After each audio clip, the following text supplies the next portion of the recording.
Zayn, Zay, Zayn Malick, dude, you're still battling. Um, I don't know why everything has to be a battle, but dude, you're still battling an eating disorder because you're dating an anorexic. So that's number one. And anxiety, just sort of like so you know that people that are very outgoing can have anxiety too. Like, I've always been a pretty outgoing person myself, very social, and I have no problem interacting in groups and larger groups and all that. And I have anxiety, but I guess I'm interpreting anxiety in a different way than you are. It sounds like you have social anxiety, which is I don't know if you're speaking to anybody, but you ever have any like paranoid thoughts or like meaning like do you think when you're around people that they're like judging you or like are you um, thinking things about the people when you're like trying to socialize because I think that's kind of where social anxiety comes from. It's like a paranoia, and part of the paranoia is almost like thinking like you have to be like either talking all the time or you have to be funny or I don't know, like maybe you're uncomfortable if you don't have anything to say, or it's like it would feel like weird and scary to you if you were in a room of people and no one was talking to you, type of thing. Like, do you have trouble just going up to people and starting conversations, or like you just, I mean, if you don't like socializing in groups like that, then just don't do it. I wouldn't even call that a disorder. Like, um, sometimes people get in moods too where they kind of like feel like socializing like that, and sometimes they don't feel like socializing like that. Um, Anxiety to me is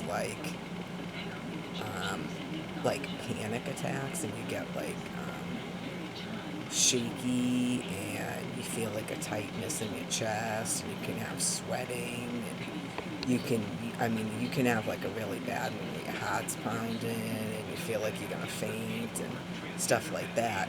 That's panic attacks are kind of part of an anxiety disorder, and then there's kind of like a generalized anxiety where you're sort of like always on edge, and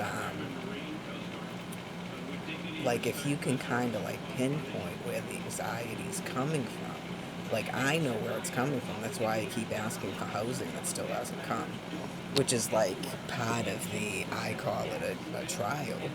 Like, as people know, I'm in this room for 6.5 years. There's like doctor's reports and everything, and the housing still isn't coming.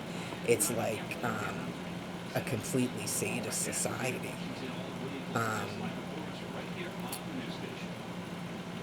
But if you can't pinpoint where the anxiety is coming from, then you need to sort of try to figure that out through counsel and keeping a journal. Because once you can figure out where the anxiety is coming from, then you avoid those situations. Like if you're saying that you only feel anxious in like big crowds or whatever, then don't be in big crowds. I mean, not everyone does that. There's people that live solitary lives. There's people that um, are kind of like uh, loners. They call them hermits. There's people that are just have like a spouse, or they just have their family and things like that. It's like sometimes some of these anxieties come from expectations that only you yourself are expecting.